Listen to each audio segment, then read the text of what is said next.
Bon, de quel phénomène cosmique vous voulez qu'on parle? Je sais pas, hein? Une éclipse lunaire partielle de 2025, je sais pas. Je m'en venais en voiture tantôt, puis je me disais, c'est sûr qu'il va y avoir une référence. Non, s'appelle on l'a tous... Au cosmos et à ouais. l'éclipse. Comment ça On s'appelle? l'a tous compris. Comment ça s'appelle, ça?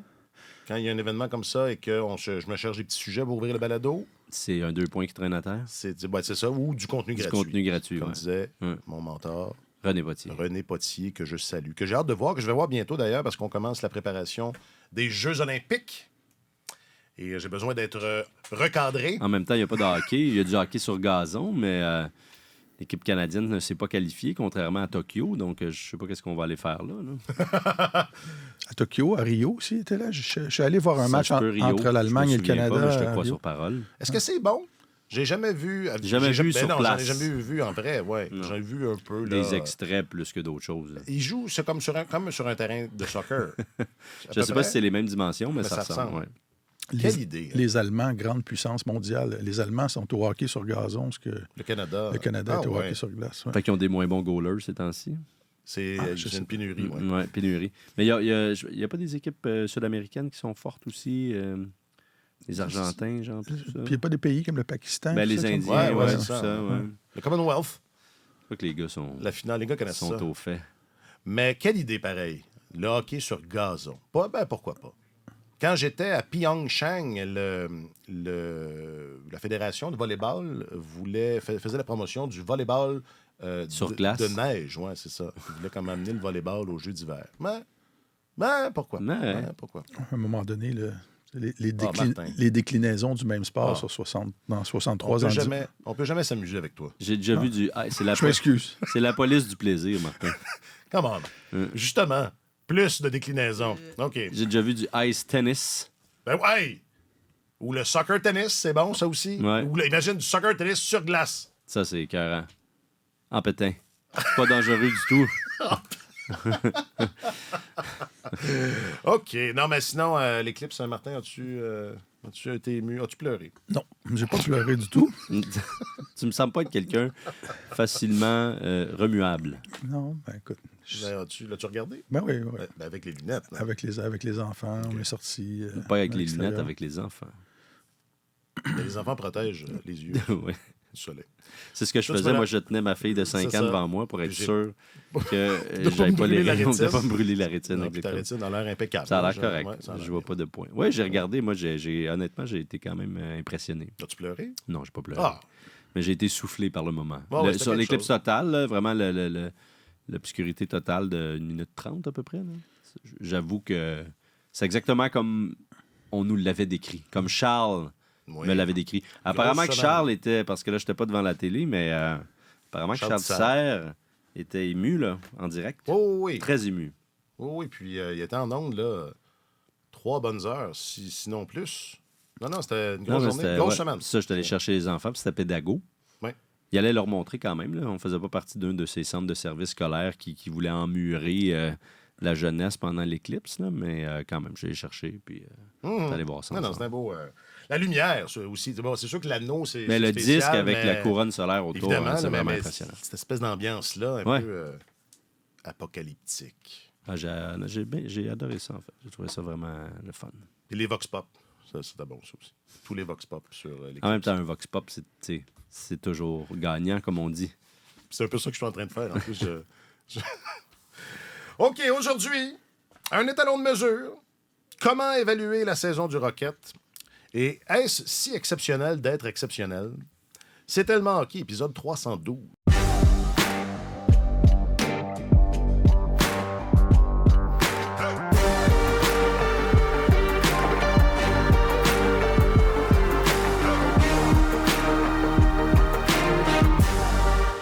Avec votre chroniqueur principal au service des sports, j'ai nommé Monsieur Martin Leclerc. Salut Martin. Bonjour, messieurs. Et votre journaliste affecté aux affaires du Canadien, de la LNH et qui sait quoi d'autre. Bientôt plus de la LNH. Oui, une semaine avant la fin de... et quelques heures, là, parce que le dernier match était un mardi en Oui, soirée. semaine prochaine, dans une semaine. Faites pas le saut. Alexandre Gascon, donc. Salut, C'est moi. Alex. Bonjour, messieurs. Je m'appelle Alexandre Coupard. Encore une fois, on en parle souvent, mais le calendrier jusqu'à la fin d'année, c'est des bonnes équipes. Il n'y en a pas de facile. Puis, on a compétitionné à toutes les parties. C'est souvent fini. On a enlevé le goaler pour revenir dans le match à toute fin. Sûr qu'on aurait aimé ça avoir une fiche positive après ces matchs-là, mais je pense qu'il faut se concentrer sur les prochaines parties. Là.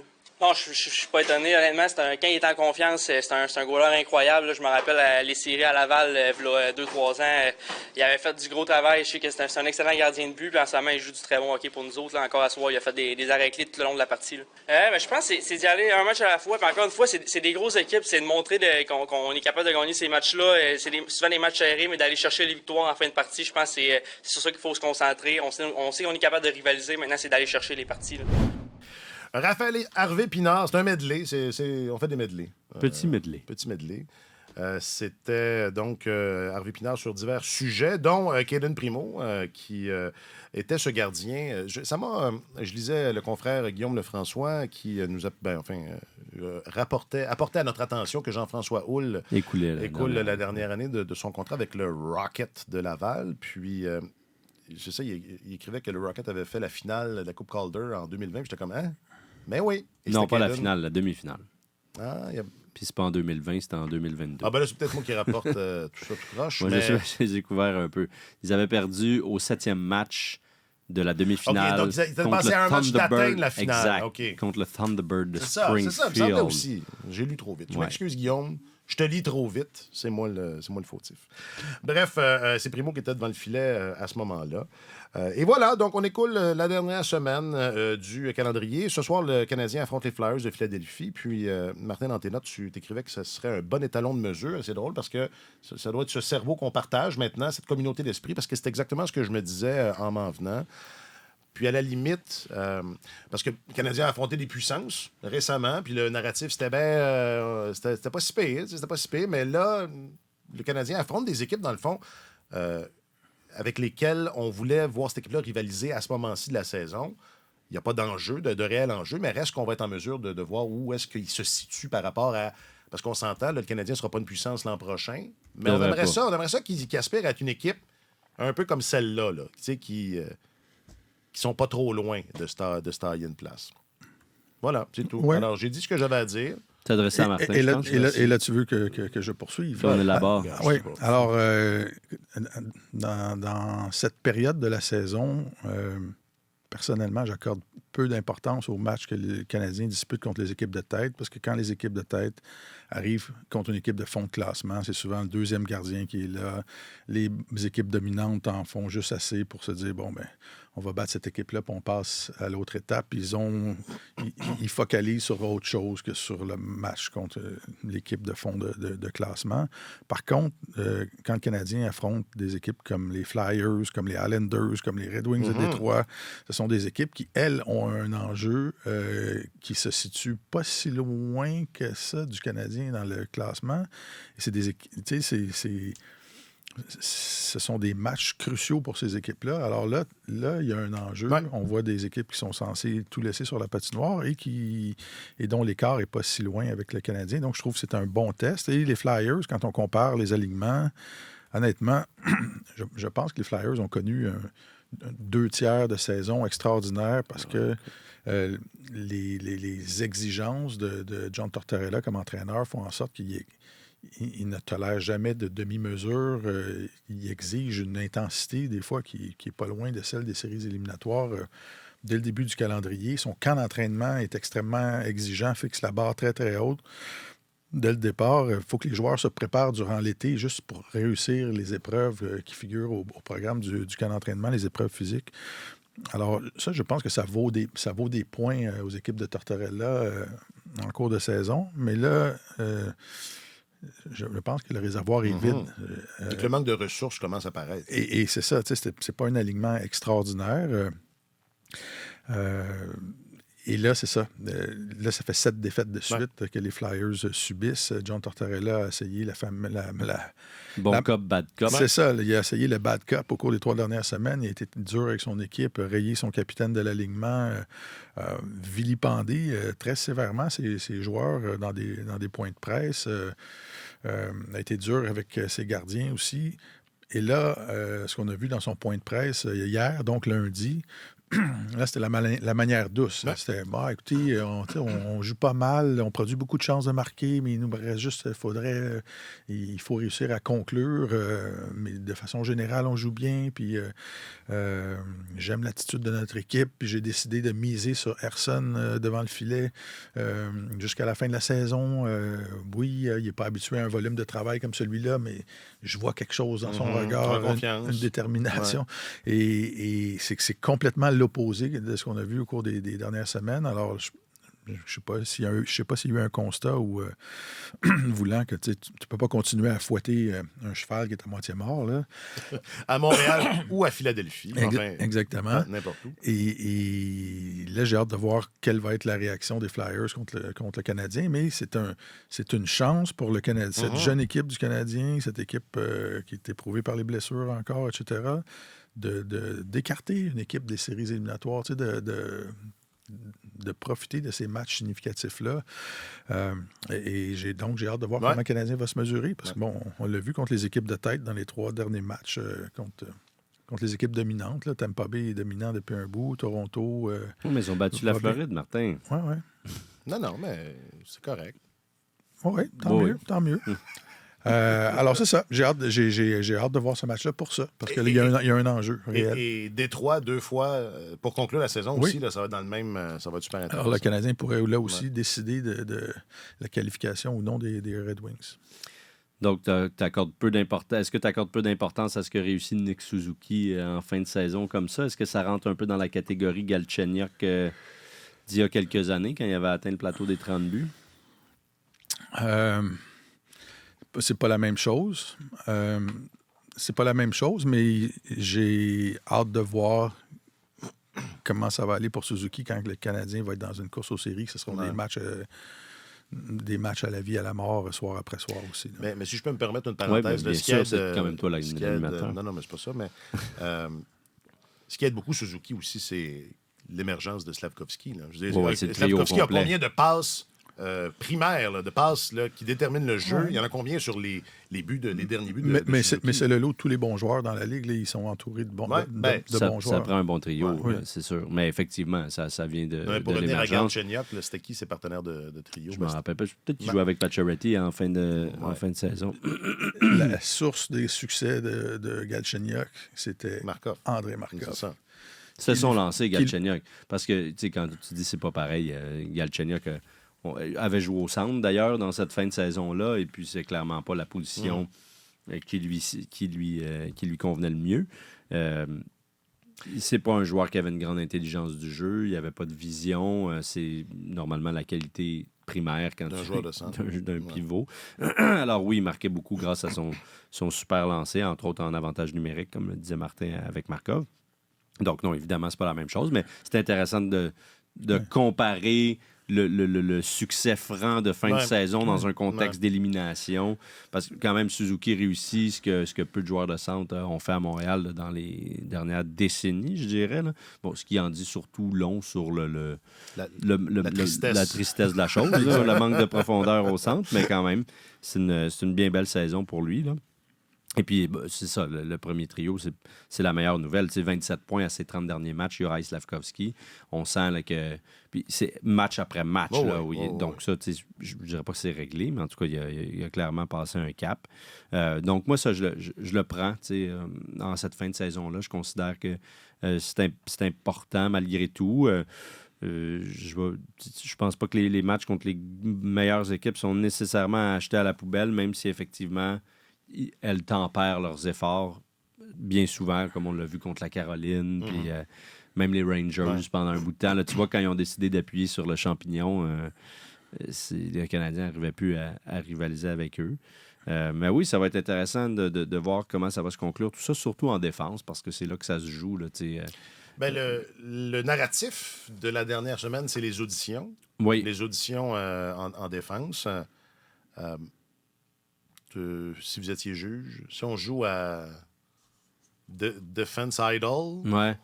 J'aurais dû y penser. Il y avait quelque chose à faire avec ça. J'aurais dû travailler. Je pense que, comme Saint-Louis dit, ils sont en évaluation constante. Là. Ça se fait pas juste en fin de saison. C'est juste qu'il ne reste plus rien d'autre à espérer à ce moment-là. Donc, on se tourne naturellement vers ça. Mais je pense qu'il y a certains constats à tirer. Moi, j'ai l'impression que Jordan Harris a peut-être démontré ce qu'il avait à démontrer à cette équipe-là. Là. Je ne sais pas à quel point il y a un autre niveau en lui qui peut atteindre une étape supérieure. C'est peut-être si c'est le constat que la direction fait, j'imagine qu'il pourrait servir d'appât dans une transaction ou en tout cas faire partie d'un tout. Pour les autres, on verra, il y en a beaucoup qui ne sont pas encore arrivés, mais c'est sûr que la compétition en défense va être extrêmement féroce. Il y en a tellement des jeunes défenseurs, puis là, on ne parle pas encore de Lane Hudson. Il y a Logan Mailloux qui a connu une très bonne saison à Laval. Adam Engstrom, David Reinbacher. Là, parmi les jeunes, il y a déjà Harris, Struble, Jacky, Goulet est encore très jeune, mais on s'entend que son poste, lui, il l'a cimenté. Là. Mais au-delà de ça, c'est vraiment, vraiment beaucoup d'appelés et peu d'élus. Alors, qui va être en mesure de se distinguer? Moi, j'avais écrit un peu sur Jacky. J'ai écrit sur Jacky hier parce qu'on en avait parlé à savoir après le match contre le Lightning. Puis, lui part avec une longueur d'avance. Forcément, parce qu'il y a des atouts que les autres n'ont pas. Là. Ça reste un joueur unique. C'est ce que David Savard disait un peu aussi. Il disait s'il réussit à trouver l'équilibre dans son jeu, il va être à Montréal pour très longtemps parce qu'il peut faire des choses que les autres ne font pas. Il dit oui, des fois, il faut encore le calmer un peu. Puis c'était après le match contre Tampa où il avait un peu sauté les plombs avec raison là, contre Michael Eyssimont en fin de match parce que Eyssimont pensait que Jacky avait frappé Stamkos. C'était Eagle. Il avait frappé Eagle, mais c'est Stamkos qui a rentré dans Brandon Eagle. C'est lui qui l'avait plaqué. Donc, Simon t'a sauté dessus. Puis il a un peu comme pris par surprise. Puis l'autre était furieux parce qu'il n'avait pas pu se battre comme du monde. Mais tu voyais qu'il avait de la misère à se contrôler un peu. Puis Savard dit, c'est vrai qu'il faut encore... Tu sais, je serre un peu des talons de mesure, justement, puis d'essayer de doser son agressivité à l'occasion. Mais ça demeure que c'est ce qui le rend un peu unique aussi. Il peut jeter les gants, il est fort comme un cheval, il a tout un lancer, il a un certain côté offensif également. Alors lui, il part avec une longueur d'avance, mais combien de fois Martin et moi, on s'est regardé sur la galerie de presse dans les dernières semaines pour se dire aïe, encore le numéro 60, qu'est-ce qu'il fait là, comment ça se fait qu'il est hors position, pourquoi il va pincher à ce moment-là. Il se fait très régulièrement prendre en défaut. Qu'on ne t'aime pas. À 2 reprises sur 2 buts, il n'était pas à la bonne place au bon moment. Il a placé Struble dans le trouble en étant un petit peu trop agressif le long de la bande pour essayer de faire un jeu, j'imagine, pour poursuivre l'attaque. Ça n'a pas fonctionné. Et sur le 3e but, ça fait quand même un bout, là, mais bon, l'erreur vient d'abord de Anderson et Ilonen qui ont changé au mauvais moment, mais Jacky s'est sorti du jeu complètement aussi. Puis ça, on le voit régulièrement. C'est anecdotique, mais on le voit quand même régulièrement. Donc, ça demeure que, oui, il est beau, il est grand, il est fort, puis ce sont des qualités rares et prisées, mais ça doit nécessairement s'accompagner d'un jeu plutôt étanche. Et c'est pas tout à fait le cas. Oui, depuis qu'il est avec Savard, le 21 février, en 20 matchs, les deux sont dans les plus, parmi les meilleurs de l'équipe, mais ça demeure qu'ils sont protégés. Je regardais ça, puis Saint-Louis les envoie 60% du temps, ils commencent leur présence en zone offensive. Puis pourtant, Jacky est jumelé au défenseur le plus fiable défensivement du club.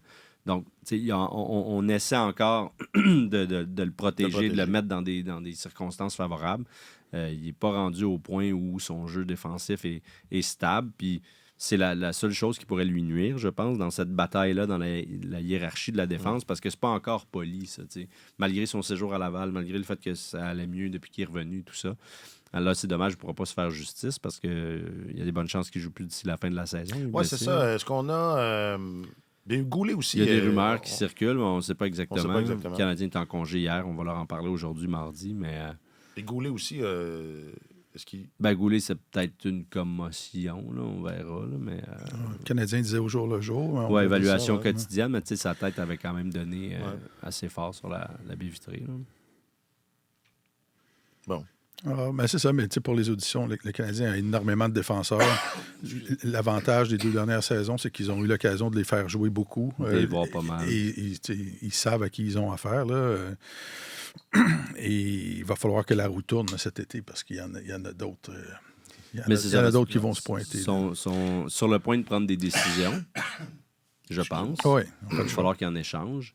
Puis il s'agit juste de ne pas se tromper. Alors oui, il y en a qui ont vu beaucoup. Pensez-vous que les décisions sont déjà prises? C'est ça, c'est un peu ça. Ben, dans le fond, je parle pas nécessairement c'est pas les 3 prochains matchs qui vont changer. Non, mais ça dépend. Il y a des décisions qui sont prises, mais j'ai hâte de voir comment on va les exécuter parce que tu peux prendre des décisions puis jouer ça de façon très conservatrice ou tu peux faire banco puis dire là, on donne un tour de vis de plus puis on mise encore plus sur la jeunesse ou sur le groupe qu'on a. C'est juste un exemple. Kovacevic a rendu des services inespérés à cette équipe-là depuis qu'il a été réclamé au balotage. Mais là, tu vois que la roue tourne puis il commence à sauter son tour dans l'alignement. C'est un gars qui a 26-27 ans. Il y a une certaine valeur, mais il ne figure pas vraiment parmi ceux qui vont voir pousser les arbres, qui vont profiter de l'ombre des arbres éventuellement. Okay? Fait que, tu sais, ce genre de roulement de personnel-là, où Justin Barron, le Canadien l'a vu jouer, il y a d'autres jeunes défenseurs droitiers qui poussent dans l'organisation. On a pu comparer Barron au niveau de la Ligue américaine avec Mailloux, par exemple. Ils ont eu accès à beaucoup d'informations. Fait que, ce genre de mouvement de personnel-là, c'est une chose. Et de l'autre, est-ce que, par exemple, la direction pourrait se dire Michael Matheson a 30 ans, il s'est glissé parmi les 10 meilleurs pointeurs de la Ligue chez les défenseurs.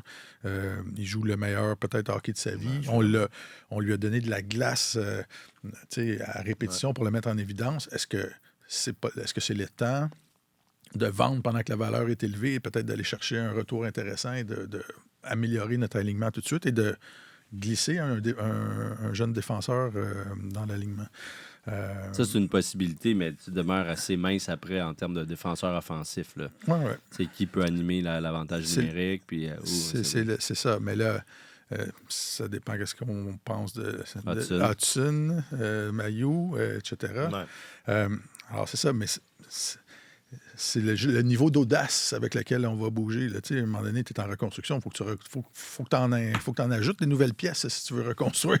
Tu passes des changements. C'est ça. Alors, tu ne peux pas toujours utiliser le même... Ça ne peut pas juste passer par le repêchage non plus. C'est parce que c'est trop long. C'est ça. Exactement. Fait que j'ai juste hâte de mesurer le niveau d'audace, de pouvoir voir. Question du public, réseaux sociaux. Question du public, réseaux sociaux. Question du public, réseaux sociaux. Question du public, réseaux sociaux. Question du public sur les réseaux sociaux. Là où ça fait mal, réseau social. Question du public sur les réseaux sociaux. Réseau, public, question. Question du public, question du public. Question du public, question du public. Question du réseau. C'est vraiment la meilleure. Ils sont toutes bonnes. Mais c'est la meilleure version, à mon goût. Vraiment. Mon humble avis. Salutations aux créateurs. Sans intelligence artificielle. C'est ça, celle-là, c'est nature. On a demandé aux ceux et celles qui suivent les réseaux sociaux de Radio-Canada Sport quel joueur réussit le mieux son audition actuellement en vue de la prochaine saison. Moi, c'est pas tout le monde qui a bien compris. On peut dire... Personne n'a compris, donc c'est peut-être la question qui est le problème. C'est moi le problème, tu veux dire? C'est moi le problème? C'est toi qui as trouvé la question? Ça arrive souvent. Simon sur Facebook, Jonathan Drouin. Ça, c'est sûr que c'est pur. Hein? C'était clairement une audition cette saison pour Drouin et c'est clairement réussi. Donc, lui avait très bien compris le sens de la question. C'est ça, vu comme ça. Ouais. Sinon, Martin Saint-Louis m'a dit sur Facebook. J'ai trouvé ça intéressant. Est-ce que Martin Saint-Louis... c'est une longue audition. Est-ce qu'il réussit... Pas sûr qu'il est en audition, Martin Saint-Louis. Non plus. Je pense qu'il a pas mal eu le rôle. Il a pas mal obtenu le rôle. C'est sa job, là. Claude, toujours sur Facebook. Slavkovski, Primo, Jacky. Primo, oui. Ouais, Primo, c'était... Jacky est en audition, mais il faut qu'il se fasse donner la réplique encore. Là. Je dirais, là, c'est pas parfait. J'essaie de trouver des analogies de théâtre, mais j'ai de la misère. J'ai de la misère. Je vais faire mieux, mais peut-être une autre fois. Yannick, ouais, Primo, c'est vrai que c'est impressionnant. Primo, il a commencé comme responsable des rideaux en coulisses. Là. Puis là, il est sur les planches. Là. Il était sur le strapontin.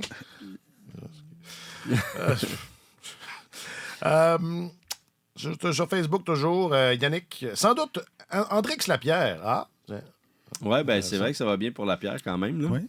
Dans la refonte des nouveaux capitaux de Washington. Les capitaux. Les capitaux de Washington, oui.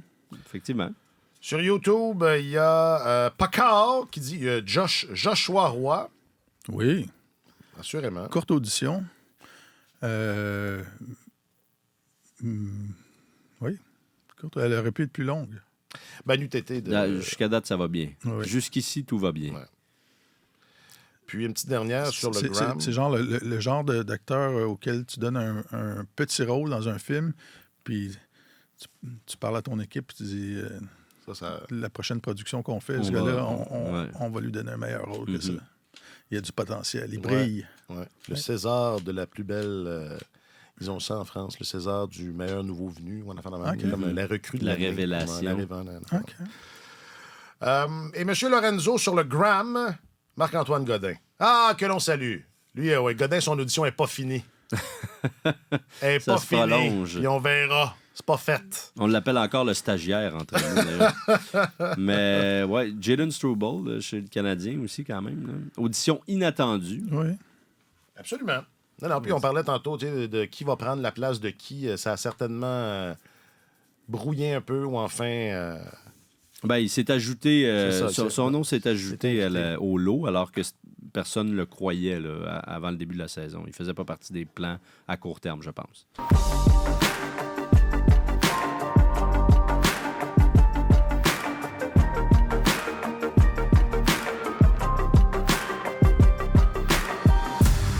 J'avais pas noté que Jean-François Houle, l'entraîneur-chef du Rocket de Laval, écoulait la dernière année de son contrat. C'est ma faute, c'est ma très grande faute. Tout ça nous a été rappelé par l'excellent confrère Guillaume Lefrançois de la presse. Est-ce que lui est en audition? Guillaume? Non, Guillaume. GF. Guillaume, il y a c'est l'acteur principal. Ah oui. J'ai été surpris de lire ça, honnêtement. Quoique dans les ligues mineures, c'est pas tout à fait la même chose, mais Jean-François Houle fait un excellent travail depuis qu'il était avec le Canadien. Les joueurs qui arrivent de la Ligue américaine ou qui sont renvoyés de la Ligue américaine et qui reviennent à Montréal après...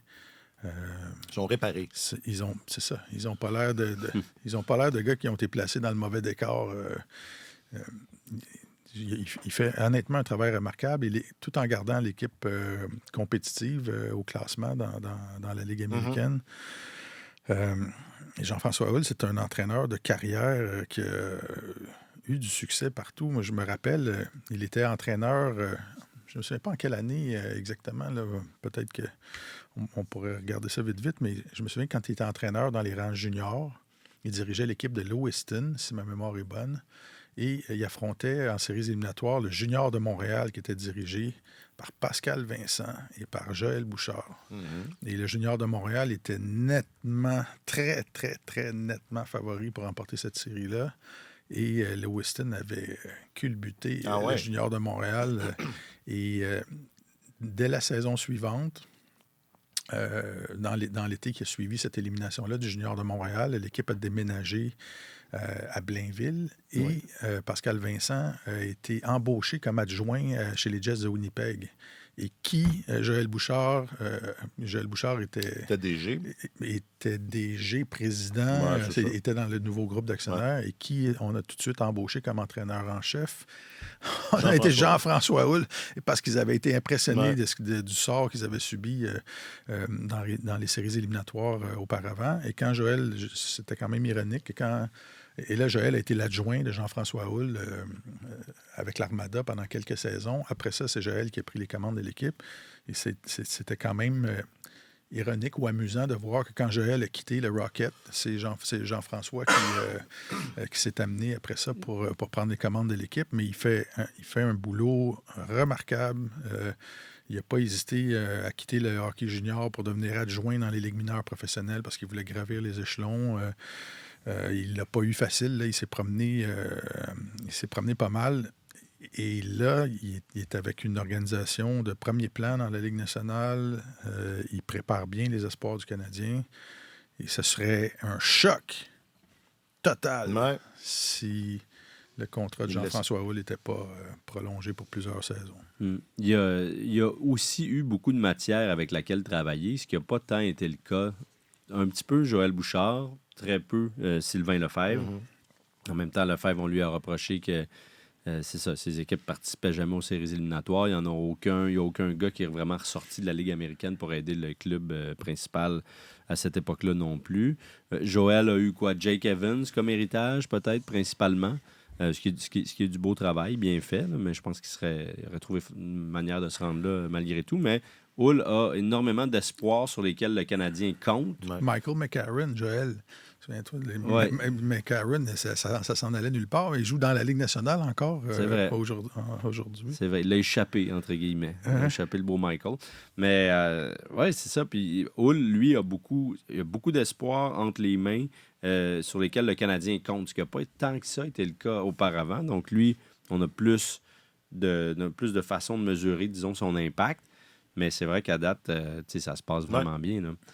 Tous les gars qui ont grimpé, ne serait-ce que pour aider le Canadien ou pour en voir où en est leur développement, à date, ça s'est toujours bien passé. Donc, chapeau bas. Puis, mais c'est pas inhabituel non plus de voir un entraîneur de la Ligue américaine écouler la dernière année de son contrat. Puis c'est ça, exact. Ça avait été le cas de Joël Bouchard. Puis bon, finalement, ils se sont séparés à l'été 2021. Là, il y avait eu toute une saga là-dessus. Mais il y a un danger, ça, c'est ça. C'est pas tu peux te le faire voler, ton entraîneur. Parce qu'il disait hier, Hull, si c'est pas ici, ce sera ailleurs. Ouais. J'adore ça, l'organisation à Laval et tout, mais si c'est pas ici, ça sera ailleurs. Laissant entendre que si jamais le Canadien avait un autre homme en tête, ou bon... je serais pas inquiet pour lui, mais c'est vrai que ce serait surprenant parce qu'à date, il a fait vraiment du bon boulot. Non, la seule affaire, c'est que c'est un des rares... non, ils sont pas si nombreux à être issus de l'administration précédente. Là. Puis ça, ça arrive souvent. Quoique... Le plus grand succès de l'organisation du Canadien dans les 3-4 dernières années, c'est pas mal le Rocket. Honnêtement, là. Oui, c'est vrai. Ouais. Mais comme tu le rappelais, c'est ça. On avait attendu peut-être un peu trop dans le cas de Joël Bouchard. Il y avait tout un contexte aussi.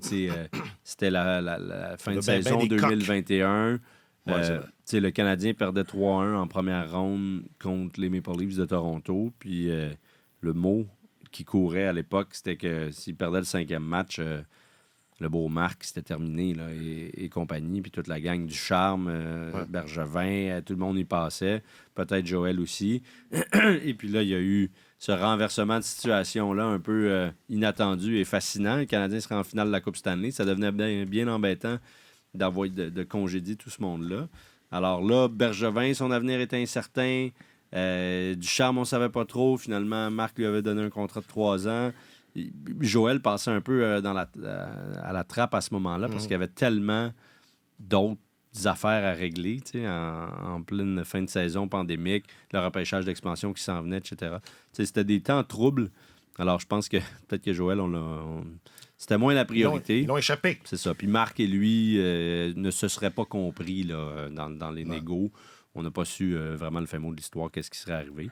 Parti à San Diego, puis ça n'a pas vraiment bien tourné là-bas non plus parce que c'était l'homme de Bob Murray. Puis une fois que Bob a été mis de côté, ça... Oui, mais le fait que Julien Brisebois soit allé le chercher. Il a décidé de faire un changement. Son club, le club école du Lightning allait...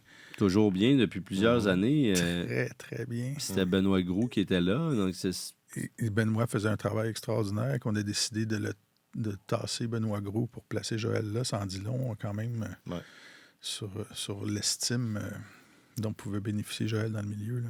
Puis son équipe va bien cette année aussi.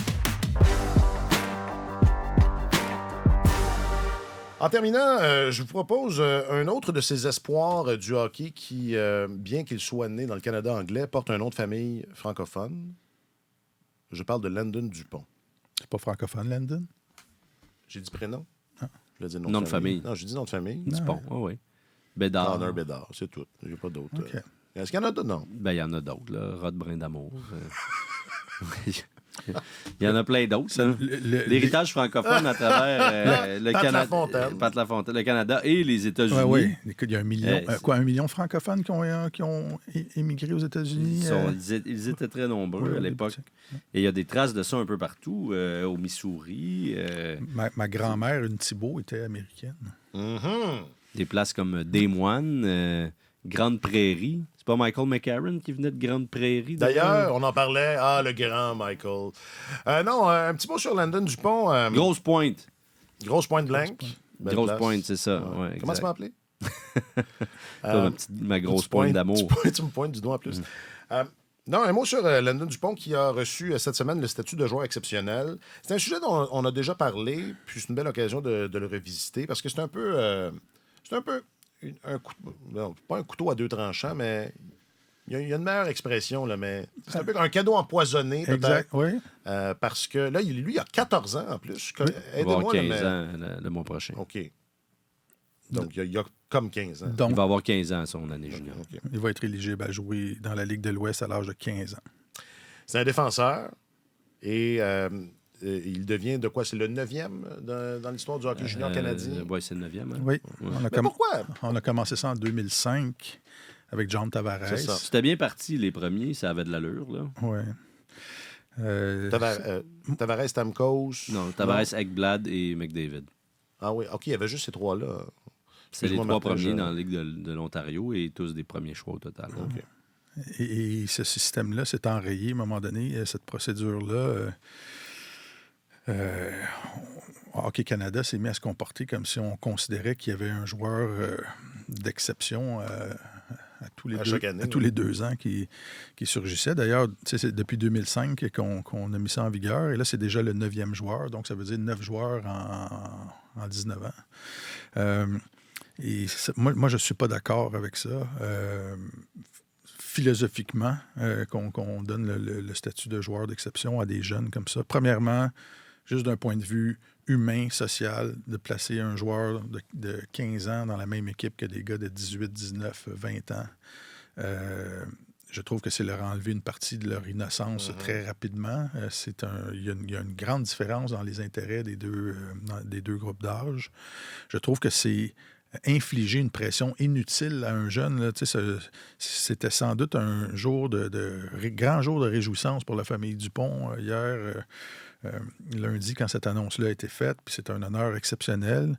Mais là, à un moment donné, ce jeune-là va vivre avec la pression. Les noms qui le devancent, c'était des John Tavares, des Aaron Ekblad, Connor McDavid. Et il y a Les autres, c'est moins reluisant. Les autres, c'est moins reluisant, mais ça va faire... C'est ça, tu y viens. C'est ça. Alors, mais c'est une pression qu'on inflige inutilement à des jeunes, de très jeunes joueurs. Et ça fait en sorte que si, au bout du compte, Landon Dupont devient un défenseur moyen dans la Ligue nationale, ce qui est un exploit exceptionnel de devenir un défenseur qui gagne sa vie pendant un certain nombre d'années dans la Ligue nationale sans être une super vedette, il va être toujours perçu comme un échec. Parce qu'il y a quelqu'un, à un moment donné, qui a décidé que c'était un joueur d'exception. Donc, l'expérience, là, on est rendu au 9e, nous montre que c'est loin d'être une science exacte. Sean Day, le défenseur Sean Day, en 2013, qui s'est fait donner ce statut de joueur exceptionnel, a 26 ans aujourd'hui. Si ma mémoire est bonne, il a disputé 2 matchs dans la Ligue nationale. Joe Veleno, ça avait fait l'objet de vifs débats parmi les directeurs généraux de la Ligue de hockey junior majeur du Québec à l'époque, qui disaient, il y en a qui l'avaient vu, il y en a plusieurs qui l'avaient vu jouer, qui disaient c'est pas un joueur exceptionnel. Puis si ce gars-là n'est pas sélectionné dans les 2-3 premiers au repêchage de la Ligue nationale, on va tous avoir l'air des sans-dessins. Et Joe Veleno a été repêché pas mal fin de premier tour. Parce que la famille poussait beaucoup aussi à l'époque. C'est ça. Souvent, il y a ça aussi, cette donnée-là. Il y avait un motif commercial derrière ça. C'était il va s'en aller jouer aux États-Unis si on ne lui donne pas le statut qu'il réclame. Et c'était pour ça que je plaçais dans mes notes. La question, c'est à qui ça profite vraiment si on donne ce statut-là de façon prématurée. Shane Wright, on a tous suivi ça de près au cours des dernières saisons. Joueur exceptionnel. L'étiquette de joueur exceptionnel a peut-être fait en sorte que Shane Wright a été repêché 4e au total. Alors, il vient de passer. Slavkovski a joué 2 saisons dans la Ligue nationale. Shane Wright a glissé au 4e tour. Tout le monde a considéré ça comme un échec monumental. 4e rang. 4e rang seulement. Quatrième rang, a glissé 4e et tout le monde considérait ça comme un échec le jour du repêchage. Qu'est-ce qui est arrivé? C'était la grosse histoire. Shane Wright a glissé 4e. Là, il a joué dans la Ligue américaine. On l'a rappelé récemment dans la Ligue nationale, mais tout le monde dit c'était pas... Il va peut-être faire un très bon joueur, mais ça part à l'envers. C'est ça. Alors qu'il aurait pu juste comme s'établir. Ça commence avec une déception. Alors, il faut être très prudent avec ce genre de promotion-là. C'est la même chose. Il y a des parents qui sont confrontés à ça chaque année quand leur enfant est bon à l'école. On dit, on pourrait faire sauter une année à votre enfant. Il y a des conséquences qui viennent avec ça. Alors... Moi, j'ai failli. Ben, j'ai pas failli, mais il y en avait des questions. Ouais, moi aussi. Donc, évidemment. Mais j'ai pas sauté. Moi non plus. C'est mieux. Je suis très reconnaissant. Ma mère aussi avait refusé ça. Bon, tu vois. Pour ça que les trois brillants. Les trois. Sur le Godin, sûrement pas, on va se le dire. Là. On n'est pas là, mais... alors, c'est ça mes interrogations. Ben, pourquoi on continue de faire ça? OK, ben, tu dis, c'est sûr aussi que... Tu sais, j'imagine, tu parlais de Veleno, la famille. Tu sais, c'est sûr qu'il y a un prestige associé à ça. C'est sûr qu'il y a... puis on parle de cette année où on a convoité l'idée de sauter une année à l'école. Il y a quelque chose de... C'est ça, là, de prestigieux, ça paraît bien, c'est sûr. C'est ça, tu sais. Donc, il y a ça. J'imagine aussi que pour un circuit, c'est un peu de dire, hey... c'est une vedette, lui, là de le voir jouer. Hein? Donc, il y a ça aussi. Mais au-delà de ça, parce que je vois pas comment, en termes de développement...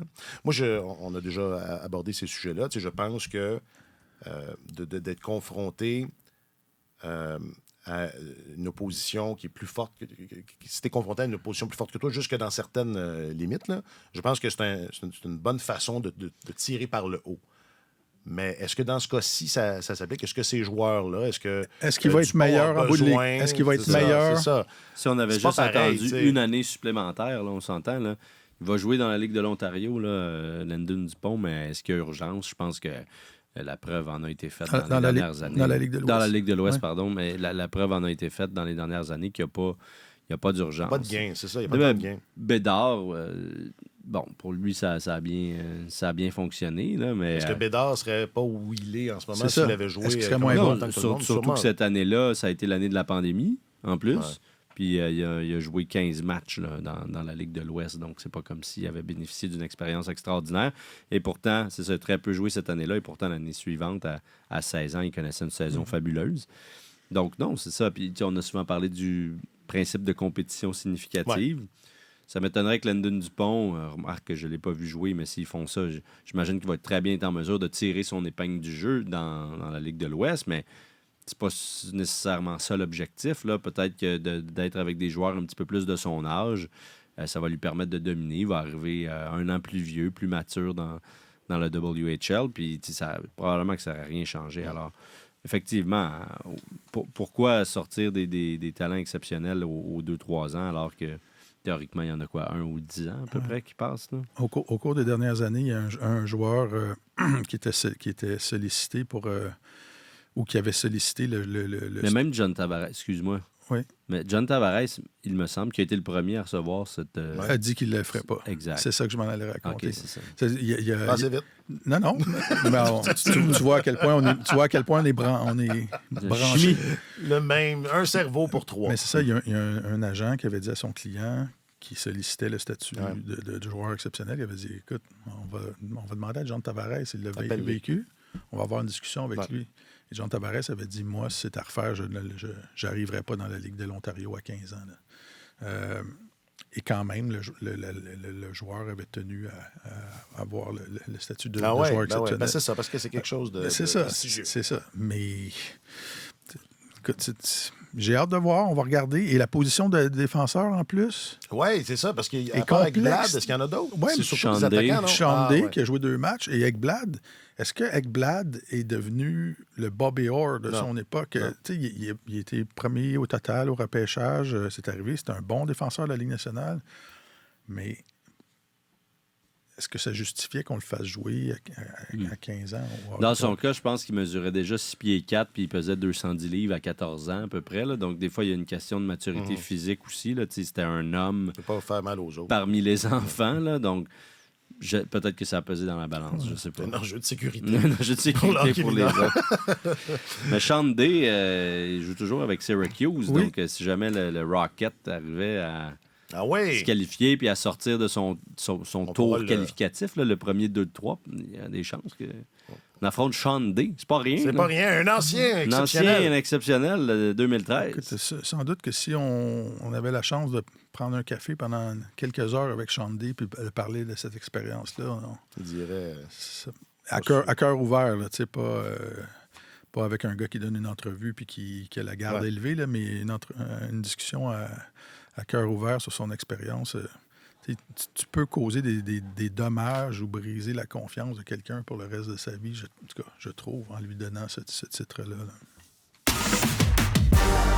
Apparemment que pour un joueur aussi là, qui voulait signer avec les Maple Leafs de Toronto, qui envisageait de signer avec les Maple Leafs, son agent avait dit « Attends un peu, on va appeler John Tavares, puis on va lui demander. » Dis-moi si t'as à refaire, je signerai pas avec les Maple Leafs de Toronto. À chaque fois que tu veux convaincre quelqu'un de ne pas faire quelque chose, on va appeler John Tavares. Wow, moi, je prendrais pas, je prendrais pas le poisson. Je prendrais pas la poule. Je prendrais pas le clam chowder. Je vais prendre l'enveloppe. Moi, c'est juste à refaire, je prendrais l'enveloppe. A dit John Tavares. John Tavares. OK, quelque chose à ajouter parce que c'est fini, là. Déjà? Sydney est à 2 points du top 10 de l'histoire. C'est important de le souligner. 6 points du top 2 10. Points. 2 points du top 10. 10 points du top 2. Hein? T'as 2 points du top 10 de l'histoire. C'est qui le 10e meilleur marqueur de l'histoire? Ben, essaye-toi. Le 10e meilleur marqueur de l'histoire? Tu le trouveras pas. Essaye-toi, tu le trouveras pas. Phil C'est Esposito. pour ça que j'ai pas doublé. C'est pour ça que j'ai pas sauté une année. Phil Esposito. Ouais. T'as 2 points de Phil Esposito. Ouais. Top 10 quand même. J'ai hâte de voir jusqu'où il va grimper. Et puis dire que il pourrait battre tous ces records-là. Je ne sais pas si je vais avoir un vote cette année pour les trophées là, de fin de saison, mais si les Pingouins se qualifient en série, honnêtement, il va être dur à écarter pour le trophée Hart. Là. Au-delà de tout ce que les autres ont fait, là. J'ai l'impression qu'il est en train de disser cette équipe-là en séries éliminatoires presque à lui seul. Là. Mais le trophée Hart, on ne donne pas ça juste au meilleur marqueur. Puis... Ça, c'est le Hart Ross. Non, je sais, mais le Hart aussi. Souvent, ça va ensemble. Exact. Mais le Norris donne son meilleur marqueur. Mais pas toujours. Pas toujours. Carey l'a gagné. Ouais. Ça veut pas être le meilleur marqueur. Ouais. José aussi l'avait gagné. Non, pas toujours. Des fois, on sépare la chose. J'ai hâte de voir, mais ça va être intéressant. Pour ceux qui s'intéressent à ça. Ah oui, non, puis moi, je voulais savoir, parce que vous avez vu, ils ont demandé Salt Lake City, comment on devrait appeler l'équipe? Comment on devrait appeler l'équipe à Salt Lake City? Pensez-y. C'est une bonne question. Mais ça me fascine quand même, là. T'sais, ils n'ont pas d'expansion, il n'y a pas de relocalisation théoriquement, puis c'est rendu que le groupe qui jase avec Bettman puis Daly font des sondages publics à savoir comment on va appeler l'équipe. Les gens de la Ligue Bettman et Daly, ils n'ont pas de problème avec ça. Les gens de la Ligue nationale qui disent habituellement... On aime ça quand c'est discret. C'est ça. Dites pas un mot, restez en coulisses. C'est tout sauf discret, là. Bill Daly Ryan Smith. Il a donné des suggestions. On dirait que c'est pour élever le niveau de pression sur l'Arizona. Sur l'Arizona. Ils ont un nouveau projet là, dans leur carton. En juin, on a un terrain. Mais là, il faut construire, il faut financer. Oui. C'est pas sûr qu'ils ont un terrain encore, là. Ouais. Non, c'est un encan. D'ailleurs, on devrait bider, nous autres aussi, juste pour les écœurer. Faudrait pas gagner parce que... 72, ouais, c'est ça. Zut de crotte. Mais c'est un beau terrain. OK, Alexandre Gascon, je rappelle que tu es notre journaliste affecté aux affaires du Canadien, de la LNH et plus. Merci de le rappeler. Merci infiniment. C'est un plaisir. Martin Leclerc, tu es notre chroniqueur, au service des sports de Radio-Canada. Merci, Martin. C'est un pur bonheur. Jacques-Alexis Bernardin réalise Signe. Tellement OK. Merci, Jacques-Alexis. Je m'appelle Alexandre Coupal. Passez une bonne soirée. Sur tous les terrains et sur tous vos appareils, Radio-Canada Sport.